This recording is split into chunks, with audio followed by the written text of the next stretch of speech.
Welcome back, everybody. The international break is over, the Premier League is back, and we've got midweek games. So join me in this episode of the Prediction Show because we're going to be looking at all of the games across multiple days, making predictions, finding the most interesting insights. So without further ado, let's get into it. Yes, welcome back, everybody. We've got 3 Premier League games, as you can see here. Arsenal, Fulham, Wolves against West Ham, Nottingham Forest, Manchester United, and I have picked out some incredible statistics and data points that will power our predictions for these games. So, without further ado, let's get into it. We're going to start with Arsenal, Fulham. Now, the probability model, as you can see, 1.54 for the Arsenal victory. Didn't mean for that to rhyme, but there we go. And it's not hard to see why this is the case. They've lost just once at home, and that was fairly recently, to West Ham. They do have Bukayo Saka back in training, and that will tie into my selection at the end of this video, as we'll see in a moment, because nwaneri is expected to play. Now, they've come through a bit of a tricky period, Arsenal. They've played Forest, West Ham and Chelsea. Probably would have liked to get a few more points there, especially as they were still chasing Liverpool at that time. And for Fulham, they lost 3-0 in the FA Cup, and to be honest, if that game hadn't happened, I would be all over BTTS, Arsenal to win 2-3-4-1 in this game or something like that. But for me now, I'm kind of just gravitating towards Arsenal to win, maybe 1-0, 2-0, just a professional job, as we've seen so many times. But if you do have a little bit more confidence in Fulham, I do think BTTS is a good option. As we can see, they've not failed to score since the opening game of the season, which was away at Manchester United. So they are a very good goal-scoring side away from home. But they have played that FA Cup game on the 29th of March, whereas Arsenal have had many days on the training pitch with the players that have not been on international break or the players that have come back early from international break. And of course, Arteta and his team have had time to focus solely on this game and the upcoming game against Real Madrid in the Champions League as well, which I do think they will be saving Bukayo Saka for. But at the same time, I think he'll get minutes in this one. Now, it wouldn't be a segment on Arsenal without mentioning corners. Across the last 10 games, they have seen 73 corners, which is more than any other Premier League team. Incidentally, Fulham are 4th on that same list. It is a big item in their arsenal, you could say, for Arsenal, in that they make the most of corners because they've not got a real striker in the ranks at the moment. Both teams have had a healthy number of cards, 2 per game for Arsenal and 2.43 for Fulham away from home. So again, that is something you could probably think about here.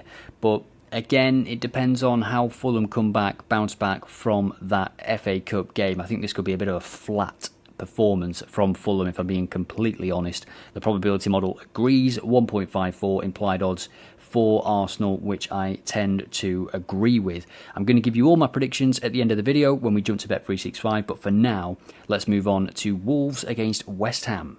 Now, West Ham do not have an issue similar to Fulham, really, in scoring goals away from home. You can see here they've scored in the majority of games. Not lost too many. When you look at their league position, you would think they're not doing well at all away from home, but it's not really the case.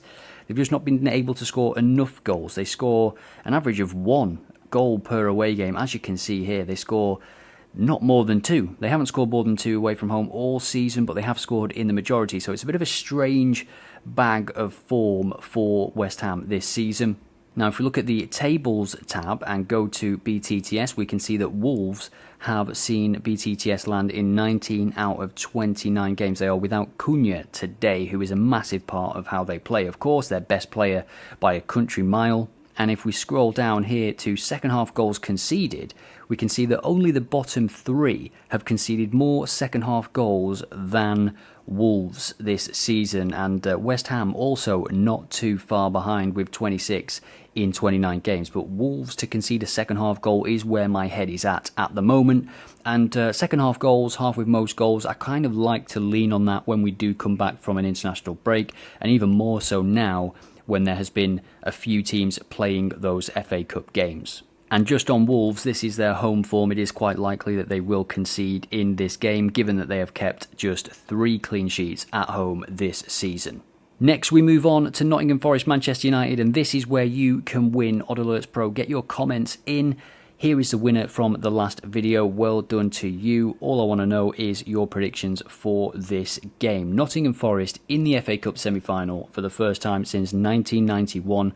Congratulations to them, but how are your legs after that Brighton game? 0-0 after 120 minutes. They won on penalties for the third time in a row in the FA Cup to get them to the semi-finals. I think it's the first time it's ever happened, which is, again, you know, they're breaking many records, making history this season. Nottingham Forest, third in the Premier League, chasing the Champions League, in an FA Cup semi-final. What a season it has been. And for this game, the timing tab is where it is happening, because Forest have not lost at half-time this season at home. That is amazing. And when we look at the goals conceded, it is just one. They've conceded one first-half goal this season. For Manchester United, they have scored just 4 goals away from home. And if we look at the last 5, it goes to 1. The last 6, it goes to 1. The last 10, it is 2. So it's not even a, oh, this was just Ten Hag. It is Amorim, it is Ten Hag. It is just those players away from home. They are not starting in any kind of way away from home. They are really, really slow, not scoring. They have scored 12 second-half goals away from home, incidentally. 12 goals in the first half for Nottingham Forest as well, but of course they played the FA Cup game. They've been on the international break. Chris Wood got a knock on the international break as well, so there's many things to factor in here, and you'll see that my selection plays into this data very much. So let's jump now to Bet365 and discuss the options. So here is the slip, and I'm not suggesting you take it as a treble. I just put it together so you can see what I'm on. And once more, get your comments in. What is the score going to be? What are your predictions for the Nottingham Forest Manchester United game? Here are mine. First, we'll start with Arsenal. I think Arsenal will get the job done, no problem. Nwaneri to have a shot on target. Decent anyway, because I think he'll start after his performances for England. In the youth setup, he scored a wonderful goal, played very, very well. And the fact that Saka is on the bench and looking to get minutes, looking to regain his fitness. If they're already winning this game, I think it would be nice to bring Saka on for 15-20 minutes. So having the super sub option now on Bet365, you are capturing Nwaneri and Saka for those odds. We saw that Wolves have conceded a second-half goal more than most teams in the Premier League. 1.9 for West Ham to get a second-half goal. And West Ham don't exactly start games in prolific style, let's just say, and they don't score many goals away from home, but of course playing Wolves is a good opportunity to correct that. And Nottingham Forest, Manchester United, most goals to be scored in the second half. Both of these teams, I think it's 57% of games have seen this occurring, and of course the recent data and Nottingham Forest defensive data in the first half is sensational. So evens for this is fantastic. You can take it as singles, you can bang it together, you can add some stuff to it. Let me know in the comments what you are on for Tuesday night in the Premier League. Thank you as always for watching, and remember, if you want more on this game or any game in the world of football, just head over to OddAlerts, and also don't forget to check out X and Discord, where the OddAlerts community hangs out. I will see you in the next video. Thank you so much for tuning in.